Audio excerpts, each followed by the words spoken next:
প্রচুর বন্ধু বান্ধব, পঞ্চায়েতের মেম্বার যারা ইতিমধ্যে খ্রিস্টান ধর্মাবলম্বী হয়েছে, তারা আমাকে বলেছিলেন যে দাদা, আমাদের গ্রেভিয়ার্ড মানে আমাদের বেরিয়াল গ্রাউন্ড সেখানে একটা সিমেন্ট্রি দরকার আছে। আমি স্কুলের নামে, এই চার্চের নামে আমি মনে করেছি যে আমার বিধানসভা এলাকায় যত খ্রিস্টান ভাই বোন আছেন তাদের একজন ক্যাপ্টেন প্রয়োজন, যিনি সবাইকে নিয়ে চলতে পারবেন, এতে কোনো বিভেদ নেই।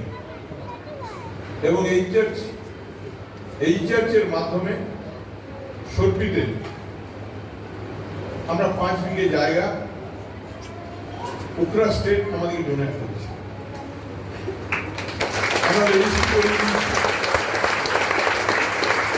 এবং আমার বিধানসভা তহবিল থেকে ওই জায়গায় আমি 10 লক্ষ টাকা খরচা করে ঘেরা করে দেবো এবং আমি চাইব সেখানে প্রার্থনা করার জায়গা, মানুষের বসার জায়গা, মানুষ যদি তার প্রিয়জনকে, যিনি কবরে শায়িত থাকবেন, তার সঙ্গে যদি দেখা করতে আসেন, তার জন্য সুবন্দোবস্ত থাকে। যে কোনো প্রয়োজন, যে কোনো সুবিধা অসুবিধায় আমি এলাকার খ্রিস্টান সমাজের সঙ্গে সব সময় আছি। আপনারা ভালো থাকুন, ভগবানের উপর বিশ্বাস রাখুন, প্রভু যিশুর উপর ভরসা রাখুন। তিনি আমাদেরকে এই আশীর্বাদ দিন, তার আশীর্বাদ নিয়ে বাংলায় যে উন্নয়নের যোগ্য চলছে, বাংলায় সাম্প্রদায়িকতার বিরুদ্ধে যে সৌভ্রাতৃত্বের লড়াই চলছে, আমাদেরকে যেন শক্তি দেন।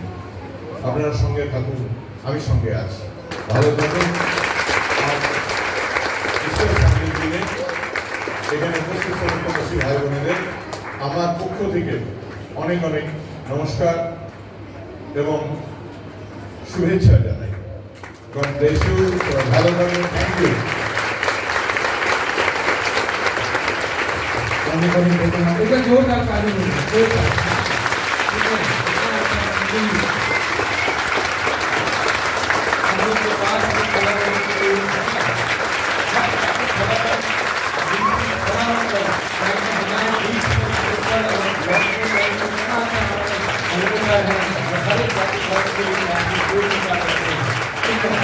हम लोग उनके अच्छे स्वास्थ्य के लिए हम लोग प्रार्थना करेंगे और उनकी जीत की हमेशा कामना करेंगे कि वो इस क्षेत्र